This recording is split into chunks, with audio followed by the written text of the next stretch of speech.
Hello, my name is Robert Nekshoy, and along with Manisha Kati, Amog Muki, Hriti Ray, Shengin Shao, and Abubakar Umar, we carried out a research into the multinational corporation of Coca-Cola, which has their headquarters in USA and a subsidiary in Malaysia.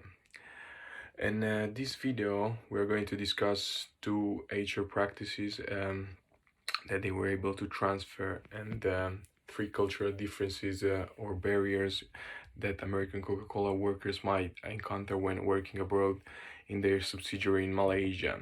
Myself, I'll be talking about the concept of culture and offer you an overview about the Coca-Cola company. Culture is a notoriously difficult term to define.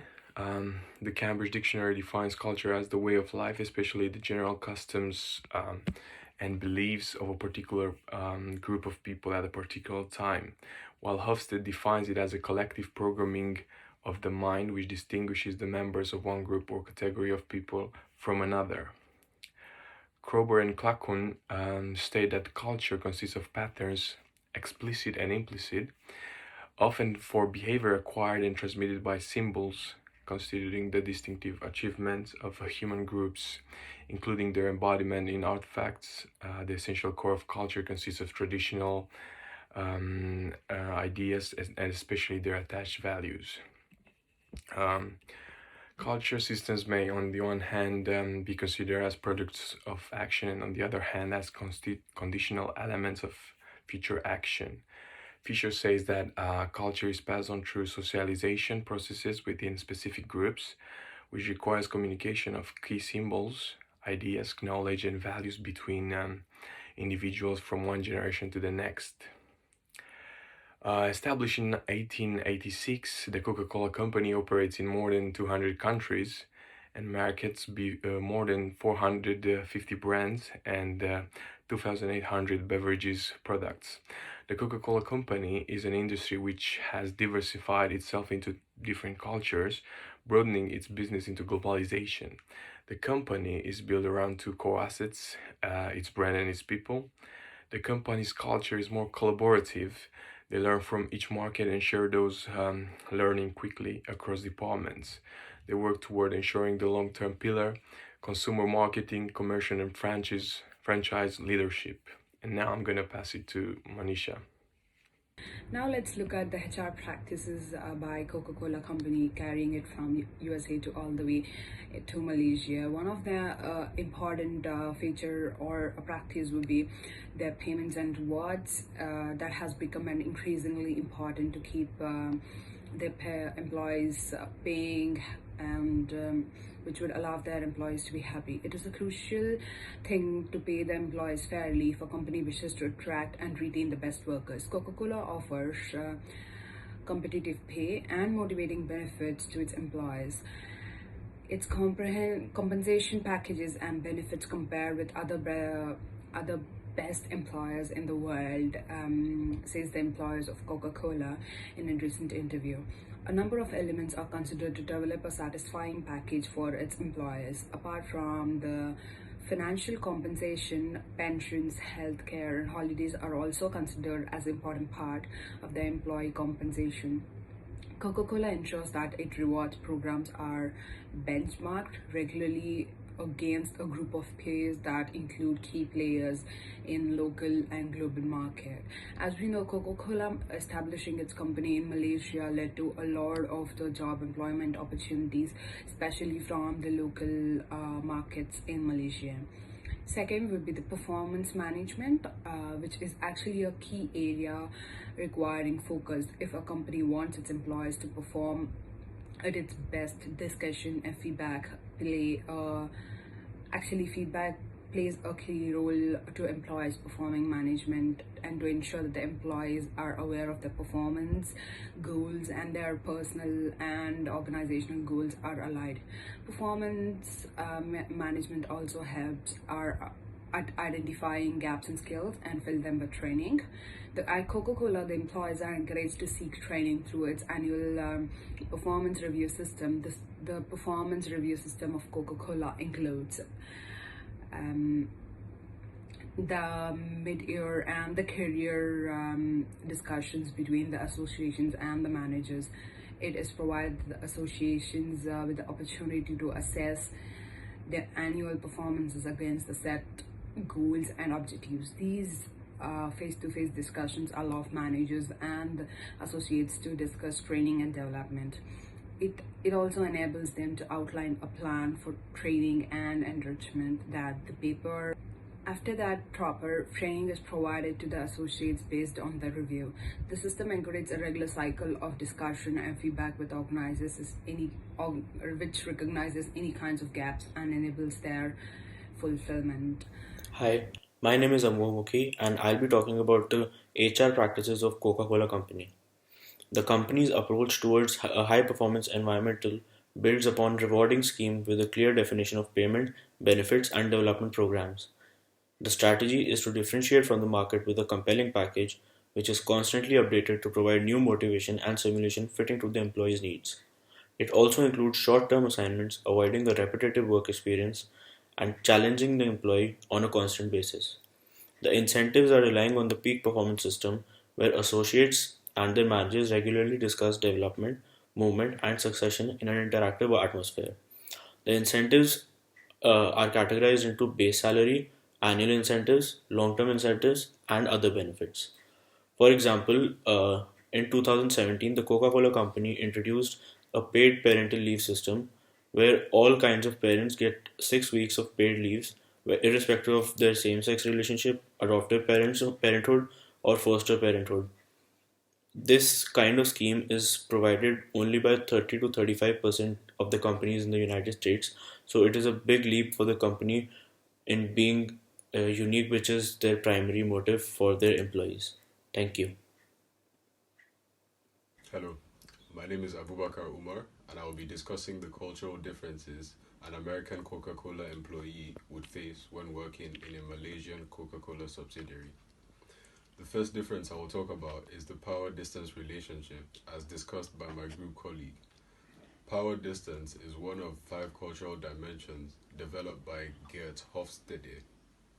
It explains how different cultures view power relationships between people. High power distance means that power is distributed unevenly. Malaysia has the highest power distance of any country in the world, measuring at 104 on the Hofstede Comparative Power Distance Index. This is largely due to the historical Malay feudal system. Another difference in the two countries is agreeability. Agreeability can be defined as the willingness or readiness of an individual to submit or conform with authority. Agreeability is much higher in Malaysia than in the US. This is illustrated by the fact that in Malaysia, it is common for employees to receive work-related messages during non-work hours, and they are expected to respond to these messages as soon as they can. In the US, there is a clear distinction between work time and non-work time, and employees are unlikely to do any work-related activities in their free time. Some firms even have regulations to ensure that employees are not asked to do work outside of their working hours. Americans have a unique view about time, and this is the third cultural difference I'll discuss. They believe that time is money, and the priority in the workplace is productivity. In Malaysia, on the other hand, it is believed that time is for building relationships. Time in the workplace is just as structured in the USA. However, the pressure is reduced in Malaysia, as workers are also expected to work during non-hours if they're required to. Cut. Hello everyone. For the next, I will use the Scottish theory to analyze the cultural issue of American and Malaysia employees when they work at Coca-Cola Company. Scottish theory is mainly divided into the 3 points: evolution, internal, and external. First, the definition of evolution is the culture changes over time. This include stability, anticipation, and innovation. For the capitalism developed in the United States, employees are more inclined to explore new areas, but for the development capitalism Malaysia, the employees are more inclined to work steadily and conservatively, which may be affected by some Asian socialism national influence. And the second, the definition of internal is that the internal environment of an organization affects its culture.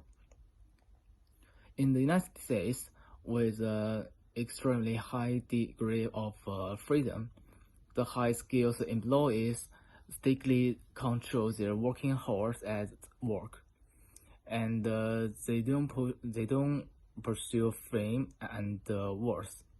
However, for Malaysia employees, efficient production and job promotion are extremely activities to them.